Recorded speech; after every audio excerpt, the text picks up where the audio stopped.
I'm going to make it my goal to get this thing started. However, we did find a major issue. It is smoking, I think.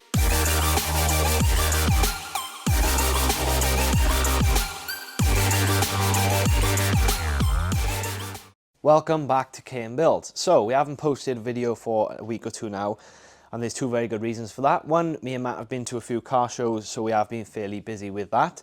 And two is this. So for those of you new here, behind me is our 1986 Honda Acti, and we are putting in this Honda Fireblade bike engine. So in the last video, we showed that we picked up a new wiring harness and a few other bits, battery, oil, give it a bit of a service. But I've spent countless hours trying to figure out why we haven't managed to get this started. So I've done a few things off camera. So in today's video, hopefully, I'm going to make it my goal to get this thing started. We have made a bit of a breakthrough and found a major issue. So make sure you stay tuned if you want to hear this thing running, because I can assure you it's going to sound pretty insane once it's running. So before I run through some of the things I have done off camera, I'd probably urge you to go and watch our last video, as some of these things I'm talking about will make a bit more sense. So in the last video, we put the positive and negative straight onto the starter motor to get this engine turning over, to make sure it wasn't seized, as we bought this engine bare, pretty much didn't have anything on it, so we didn't really know the condition. We were told it was actually running as it was in a kit car before it was removed. So one of the things we did add was the oil pressure switch. So that was going through this extended line. So that extended line went straight into the engine there, and the switch went into there. But after a bit of turning over, we realized that this extended line for some reason was leaking oil. So tilted the engine onto its side and then put the oil pressure switch straight into the engine. We also got a bit of a makeshift ignition going on. So we have a kill switch here, so that's always on. So then I'm assuming that when it turns over, if we manage to get it to, we can turn that off and it should cut the engine off.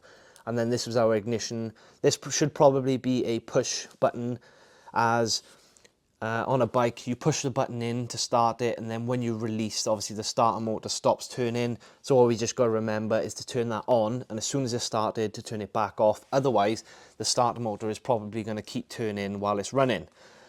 So the one thing that we did figure out was, so it looks like Honda did put a resistor in some of the ignitions.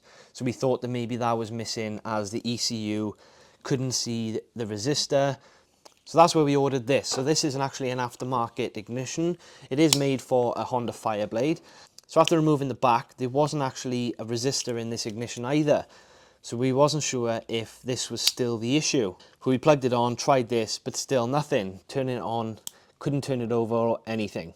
Then moved on to things like the throttle position sensor. We've removed that to make sure that the position sensor is all the way at 0, as I'm assuming that maybe the bike won't turn on if the throttle is on, because as some people may have the throttle on to turn it on and it could take off if you're in gear.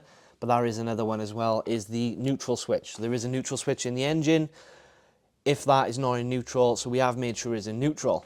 So with the new ignition plugged in, the throttle position sensor removed, we're assuming that everything else is working. So after countless hours and hours of researching, testing things, buying things, when we buy things, there's a few days waiting for delivery, like the ignition. That could take us almost a week to receive that. So we've spent weeks now trying to get this working, and we've plugged everything in. So the only thing we have got on order still, which we may need, is a set of clocks. But I don't think any of the lights or anything in the clocks, looking at the wiring diagram, are really needed to actually get this started. But at the moment, it's just a shot in the dark to see.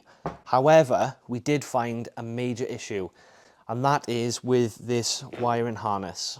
So just to give a bit of a backstory on the wiring harness, so this engine was a bare block and it didn't come with any harness of any sort. So we messaged a guy on eBay, and after speaking to him, he told us that this was an unmodified, it was an OEM loom, but it seems like that wasn't the case. So let me show you our issue. So as you can see, there's a lot of the insulation has been removed, and I'll explain that in a second. But first, we've then got to a point where we've now decided to go to every single wire on this ECU, check the book, and basically continuity check from here to the other side of the cable to make sure that every single cable in this loom is working. And by chance, the first cable, the black and white that we checked from here all the way to the ignition, which is in amongst these switches, and also the black and white goes all the way to the coil packs. So taking a multimeter and pinning from the ECU all the way up to the coil pack, we then figured out that there was a break in the cable. So we then took the half point about here, put the multimeter through the cable on the black and white, and figured out that there was an issue between here and the ECU. So with this issue, that would explain why we haven't been able to get any sort of clicking of any relays or it to do absolutely anything when we've turned the button, which is our ignition. So that must be our issue. So what we decided was to strip most of the wiring harness down to see if there's any sort of corrosion, damage or anything to the looms. Judging by the outside, everything underneath seemed fine, but that is when we unveiled all of our issues. The first thing we came across was this connection here. So as you can see, there's blue tape. This is not OEM. Honda would never have taped up like this in the loom. And as we got further and further down, there was all sorts of modifications, and that is where till we got to this. Some of you may have spotted already. This cable here, for some reason, has been disconnected, and the same for the black and white. So the yellow with a red stripe and the black and white, they are both actually for the ignition.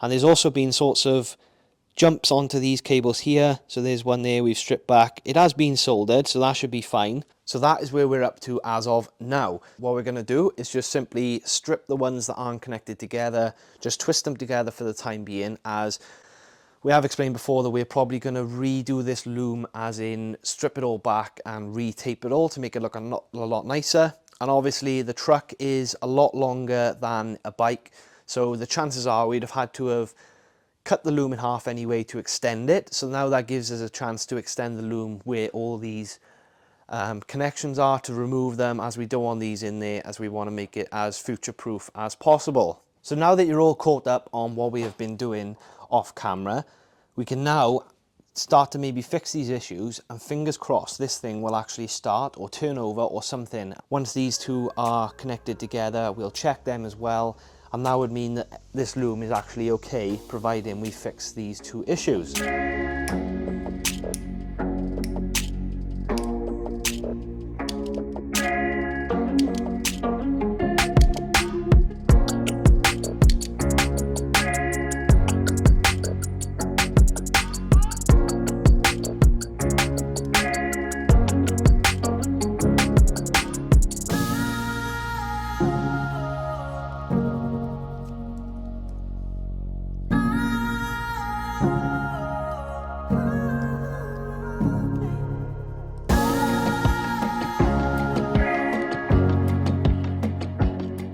So I think I have everything connected up now.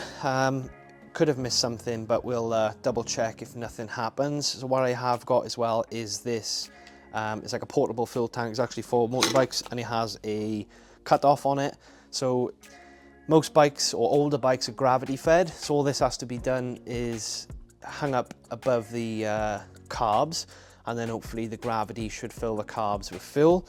But I'm not going to put this on yet. What I am going to do now is simply turn the ignition on and turn the switches for my start and see if I can get anything to happen. Hopefully it starts to turn over now, as the wiring loom is now fixed. So I don't know how much charge the battery would have had, but providing everything is plugged in, hopefully we can get it to turn over. I've got the ignition is on. The kill switch I've got turned off, so fingers crossed, moment of truth. So I can't believe it actually works now, and all that was wrong was the wiring loom that was sold to us as an unmodified and OEM loom was actually being butchered and completely messed with. So everything we had done actually worked, but I'm just so relieved that it actually turns over. So what we're going to do next is, I think I'm going to check the spark on each of these coils. So we may also gap the plugs as well. I'll explain that in a bit as well.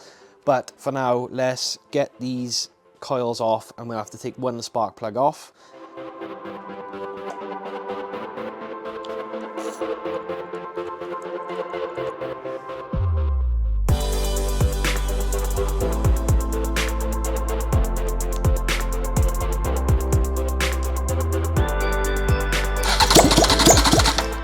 So I don't know if you could see it then quick enough because I did shut it off, but it did spark on the spark plug. But it also looked like it was trying to turn over then, or trying to start. There must obviously be some fuel in the carbs. So fingers crossed, it should actually start. What I'm going to do though is I'm going to get take the plugs out, gap them. So there's that little fork, and what should happen is there should be a specific gap for this engine in order for it to run tidy. I'm also going to check the rest of the coils to make sure they spark. I may remove them all so that it doesn't try and start with no fuel. So quickly gap them and then put it all back together and get some fuel on it and see what we can do. The engine did come with this exhaust. It was made for a kit car, so normally on a bike the exhaust would come out, go straight down and underneath the engine and out the back to the bike. However, this was sideways in the engine and they had a prop shaft. The exhaust would then probably have gone here and then down the side of the kit car and then out the side. We have got the back box as well, which we may use in the future. We are going to have to obviously get a new exhaust made. Hopefully we can use this as a template, but for now I'm going to bolt this on because I don't think it's going to sound very good with just open with an open head. So get this bolted on and then fuel on. Let's try and start it.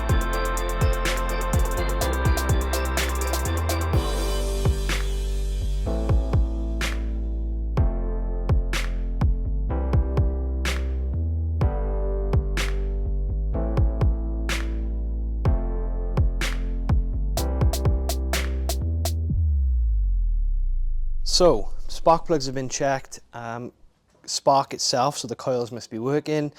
I have connected up the fuel line, so we've got some 99 octane fuel. We have got to get some better Jubilee clips. I've zip tied that on for now, but we will do it properly when it comes to it, as most of this will be taken back off when we manage to get it running. I'm gonna turn on the fuel. It may take a bit of fuel to fill up the bottom of the carbs. So in the bottom of the carbs there's like a reservoir, so it takes a little bit of fuel in the bottom of them. So it did hear it fill up a little bit then. If it fires up, I'm going to switch it back off straight away just to check everything. Ignition's on, kill switch is off, and see if it starts.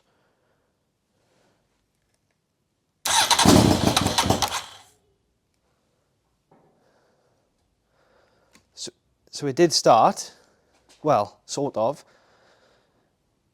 There must be fuel getting in. Check the oil pressure switch. So the oil pressure switch isn't leaking still, so that's fine, that's better.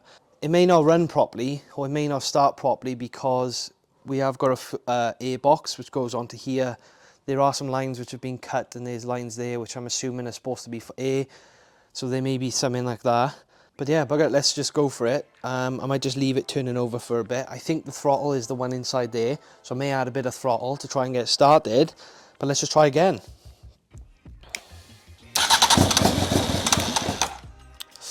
As soon as I turn the starter motor off, nothing's really happening. Manage.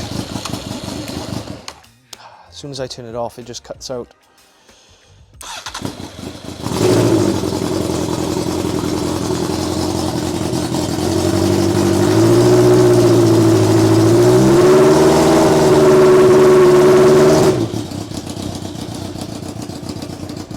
So that's running on its own.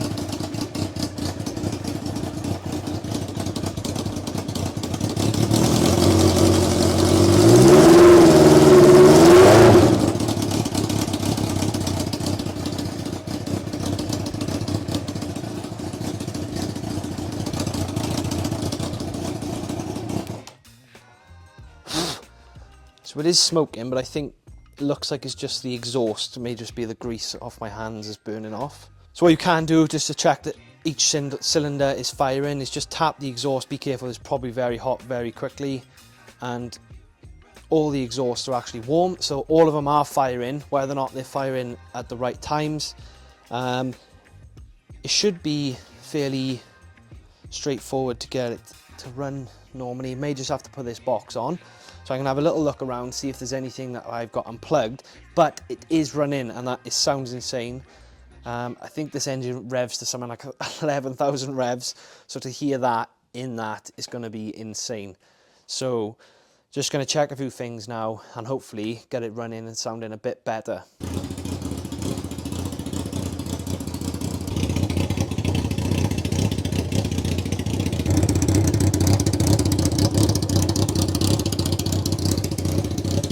So we can't let it run in for too long. As I said, it's no coolant.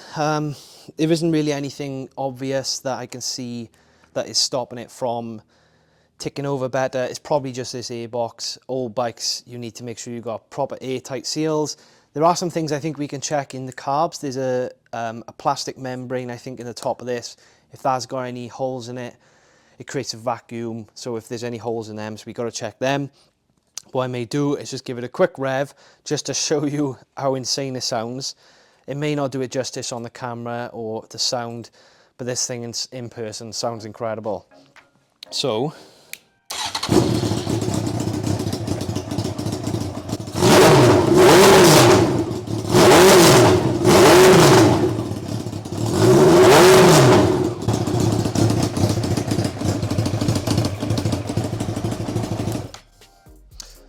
and that is that. So there isn't really a lot left to do on this engine. I have been and ordered a couple of pieces, so they will be delivered over the next week or so. So when they get fitted, they will be in the next video on this engine. Hopefully get a few more things working on the clock, need to get some more bulbs, etc. So that is it for today's video. We've got plenty left to do, but hopefully you're liking the K-Truck series so far. This engine is sounding insane. We've managed to get it started, so that's given us all the motivation we need now to get this engine into this truck as soon as possible. Like I said, we have got plenty to do yet, so make sure you smash the subscribe button, smash the like button, and we will catch you in the next one.